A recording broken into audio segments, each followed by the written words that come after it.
he's created with the whole anti-Semitic saga. I saw a stat earlier on today that said that Kyrie Irving, ever since joining the Brooklyn Nets, has actually missed more games than he's played. Kyrie has played a total of 111 games ever since joining the Brooklyn Nets, and he's missed a total of 128.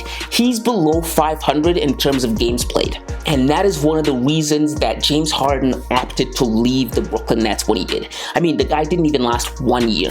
Why? Because of the dysfunction that was in that team.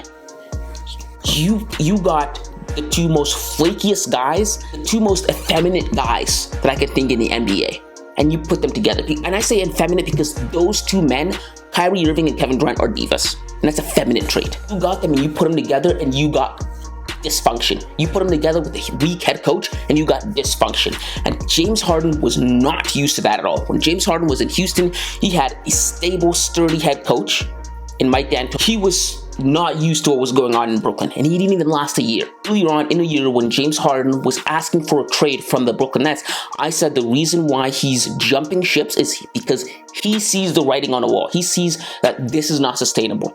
Being on a team with Kevin Durant and Kyrie Irving is not sustainable, and the ship is going to sink sometime soon. And the ship is sinking right now. And the ship started sinking in the summer when the Brooklyn Nets got swept and Kevin Durant immediately requested a trade in the offseason. That was the beginning of the end. Now, that trade request didn't go through, and the Nets managed to keep Kevin Durant in-house.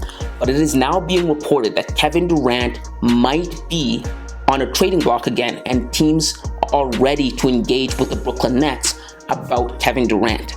And the way it's looking for the Brooklyn Nets right now, I wouldn't be surprised if the whole team that we know right now just got blown up, right? Why? Because of the saga with Kyrie Irving and how that's going. Kyrie Irving might never play in the NBA ever again.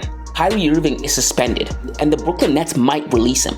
The Brooklyn Nets came out with a set of prerequisitions that Kyrie Irving had to tick off before they would let him come back to play. And if he doesn't tick off all of those prerequisites, they're probably going to release him. And if they release him, there's no reason to keep Kevin Durant there alone by himself. And they're probably going to trade him away. And when they trade him away, what's that team left with? Seth Curry? Nothing. And so you think, wow, those two guys came to Brooklyn, messed everything up, and then left. And with Ime Ukdoa, the new head coach, coming in, I don't know how the future looks for the Brooklyn Nets. I don't know what this team is going to look like 2 months from now on, in December, close to the trade deadline. And furthermore, I want to really elaborate on the Kyrie Irving situation. This might well be Kyrie Irving's last season in the entire NBA. We might have saw Kyrie Irving play his last game, and this is all over a tweet. He might have lost his status as an NBA player over a tweet. Whether you agree with him or not, that's how these flashpoints can happen for Kyrie Irving. That's how much of a distraction he is. Kyrie Irving is slated to meet with the commissioner of the NBA about the anti-Semitic saga that he's going through. People accusing him of being anti-Semitic. Now, mind you, Adam Silver, the commissioner of the NBA, is Jewish. You cannot diss your boss. Whether you think that Kyrie Irving was being anti-Semitic or not, doesn't matter. It matters what Adam Silver thinks, because he's the guy. Kyrie Irving might never play another game in the NBA because A, the commissioner could decide, you know what, you don't meet any of these prerequisites, and so we're not going to let you play. We're not going to let you into the league and play because you're too controversial of a person.